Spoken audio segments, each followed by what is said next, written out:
My Big Shouting Day by Rebecca Patterson. Yesterday I woke up and Bob was crawling around my room licking my jewellery. So I shouted, "Get out of my room!"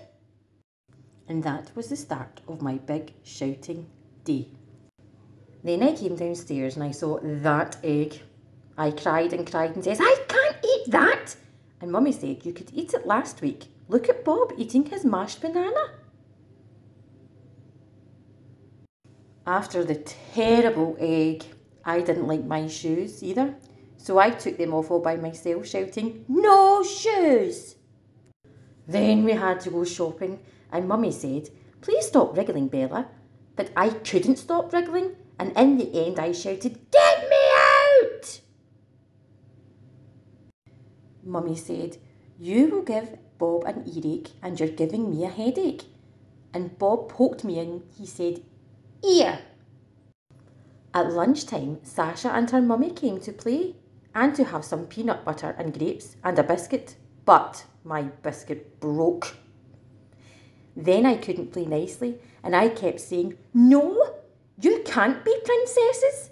And in the end, Sasha and her mummy went home. In the afternoon, it was my ballet lesson and I said, "Ballet is too itchy." But I was a bit loud and Mrs. Clark stopped playing the piano and Miss Louisa says, "Dear, oh dear, perhaps you should go and sit in a corner then." On the way home, we met the lady who lives next door and she said that Bob was the sweetest thing she'd seen all day. And then she said, "How is Bella?"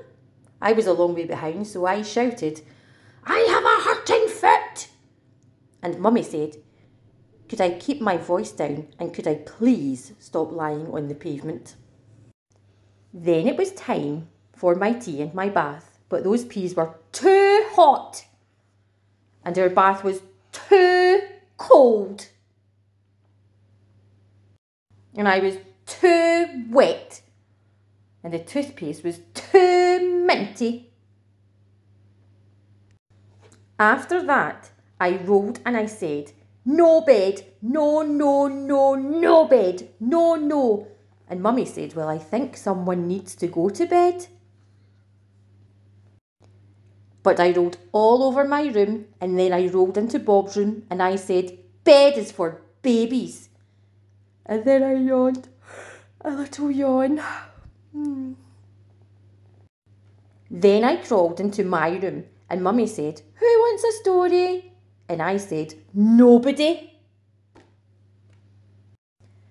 But she came into my room anyway and we cuddled up and had my best story about fairies and cake.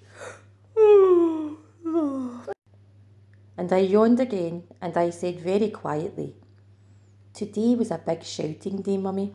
Sorry." And she kissed me goodnight and said, "I know we all have those days sometimes, but perhaps you will be more cheerful tomorrow." And I was cheerful all day long. The end.